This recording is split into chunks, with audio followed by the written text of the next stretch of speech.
Hey, what's up you guys? Welcome to my channel again. In today's video, we're gonna do a complete review of anime Jujutsu Kaisen Season 2 and I hope you guys enjoy the video, and if you do, please press the like button, also subscribe to my channel if you didn't, and let's get started with the review. First thing I'm gonna talk about is actually my favorite character of the show, which is Toji, Zenin, the strongest man of the Zenin clan, the Jujutsu Killer. A man without energy, cursed with a heavenly contract to strengthen the body to the point that actually hunting and killing users of Jujutsu is actually his hobby. In a world rich with cursed energy users in various forms, he has made a name that is feared by the most powerful clans. A strategic and experienced man who is good at analyzing the energy and ability of his prey and luring it to be in the best position for him to slaughter it. He has imposing physical ability and absolutely unnatural speed, high intelligence, and an amazing reading of the course of the battle. We saw all this in the first two episodes. What makes him more terrifying is that he was able to deliver the strongest Jujutsu user of all time, the user of the Infinity and Six Eyes, the leader of the Gojo clan, Gojo Satoru, to be cured by a hair of death. And if it were not for his recklessness and not ignoring Satoru's capabilities in cursed energy, perhaps we would not have known a character called Gojo Satoru in the anime, because he would be dead because of Toji.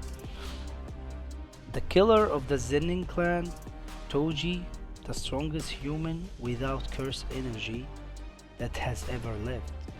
And that's the reason why I like this character the most, because he doesn't have cursed energy. Being in this level without cursed energy is something that require a lot of dedication and like capabilities. It's just as I said, my favorite character of the show. So it was wonderful, fun, and exciting few weeks, to be honest. Episode after episode, who will die and who will live and who will be killed, what happened here and how did it happen, will Gojo return or not, and many other questions that we were invading the minds of followers who had not read the event of the manga yet, which is I am one of them. I didn't read the manga, so I'm really excited. I really enjoyed the season, but also I'm so excited for season 3. And after few considerations, I decided not to read the manga. I had previously said when the first announcement was made that it would prove it right to the title of the best anime in the new generation. I think that Jujutsu Kaisen is the best anime in the new generation, and I do not think that I exaggerated that. From the first episode to the episode that was shown last night, the events were intense and the atmosphere was very high in terms of enthusiasm and suspicious. The suspense was really high, thanks to the studio. Thanks to the studio for the effort they made and the production he provided. Mappa Studio, thank you a lot. Despite the intense of the objection and the high wave of discontent that has witnessed in the first 5 episodes, and in some episodes in the middle of the Shibuya arc, after that, despite this, none of us actually can deny that the production was amazing in most of the episodes that were highly anticipated in this saga. The conclusion of the saga was very tragic, and the greatest catastrophe fell upon non-users of Jujutsu.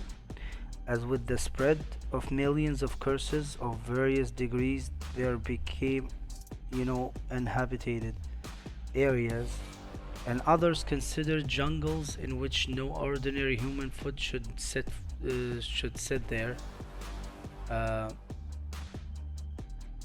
Kamo Noritoshi, or Kingaku, concluded the Shibuya saga as he did not expect it. one of the days when it was announced at the return of the Heian era, the golden age of Jujutsu users. On the other hand, actually, the higher authorities in the Jujutsu community took steps that are completely terrible, to be in my opinion, and lead the conclusion to one question, which is, are they complicit in this matter? Considering Gojo Satoru as he was condemned in the Shibuya incident along with his comrade Geto Suguru, who was actually previously sentenced to death and has been reactivated again.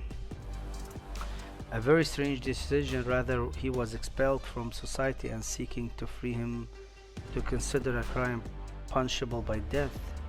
The execution of their teacher on charge, and another decision that most likely claimed the life of an innocent man with a clean hand from this disaster that befell Shibuya.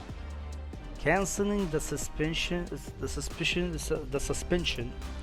of the death sentence for Itadori Yuji and appointing Okatsu Yota, the guy we saw at the Jujutsu Kaisen movie, as his executor, a decision that was completely expected after the absence of their first deterrent, Gojo Satoru.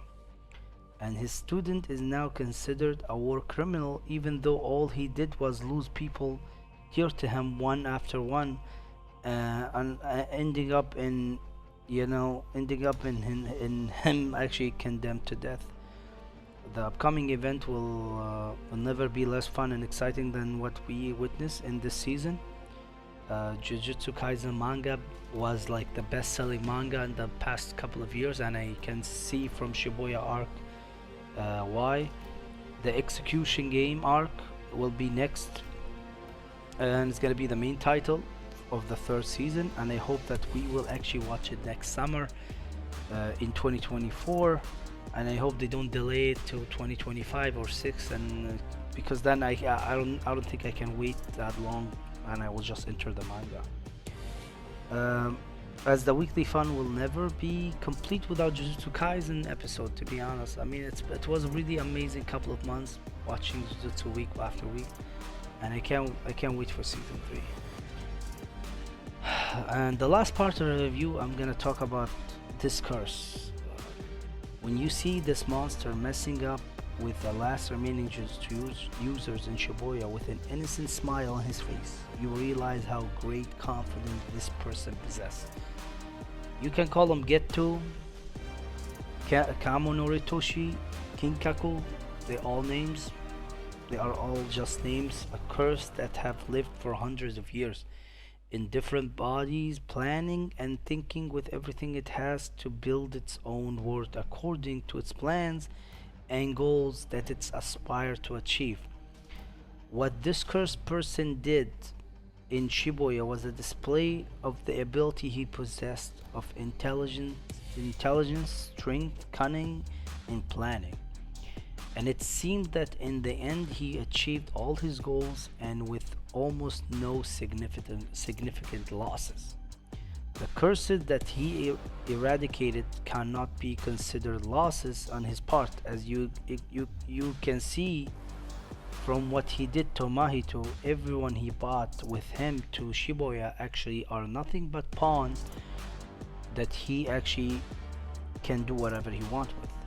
But it seemed that Urami, the guy that used the ice ability, he's like an exceptional, maybe a special exception. I'm very excited for the clash with Yuki and what the monster will do in the future, and how the Jujutsu High School will deal with him, and what method they will use to defeat him and recover the seal that Satoru was sealed inside. And that's it. I think that's it. I think I covered most of the season, and please give me down the comment down below what do you think of the new season, and please don't forget to like and subscribe to my channel, and thank you guys for watching, and see you in my next video.